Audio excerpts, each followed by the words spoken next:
اعوذ باللہ من الشیطان الرجیم بسم اللہ الرحمن الرحیم۔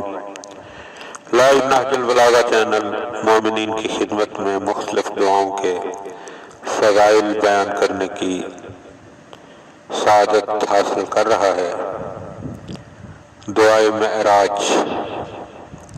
کف امی علیہ الرحمن نے مصباح میں تحریر فرمایا ہے کہ جناب امیر المومنین علی ابن ابی طالب علیہ السلام نے جناب رسالت معاب حضرت محمد مصطفیٰ صلی اللہ علیہ وآلہ وسلم سے بہت کچھ فضائل کے ساتھ اس دعا کو نقل فرمایا، جن کا خلاصہ یہ ہے کہ جو شخص اس دعا کو پڑھے خداوند عالم اس پر رحمت فرماتا ہے، اس کے تمام گناہوں کو بخش دیتا ہے، بلکہ اس کے ماں باپ اور پڑوسیوں کی بھی مغفرت فرماتا ہے، اور اس شخص کو 70,000 سال کی عبادت کا ثواب کرامت فرماتا ہے۔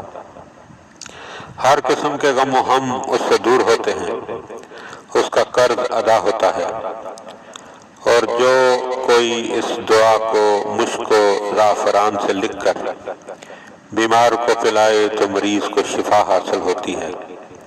جو کوئی اس دعا کو لکھ کر اپنے پاس رکھے تو ہر شر سے محفوظ رہے گا اور حاجتیں پوری ہوں گی۔ جو کوئی اپنے گھر میں رکھے روزی میں وسعت ہوتی ہے اور گھر تمام آفات و بلیات سے محفوظ رہتا ہے۔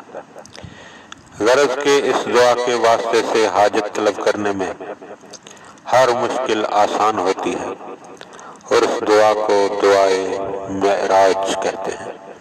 اللہم صلی علی محمد و آل محمد وعجل فرج آل محمد۔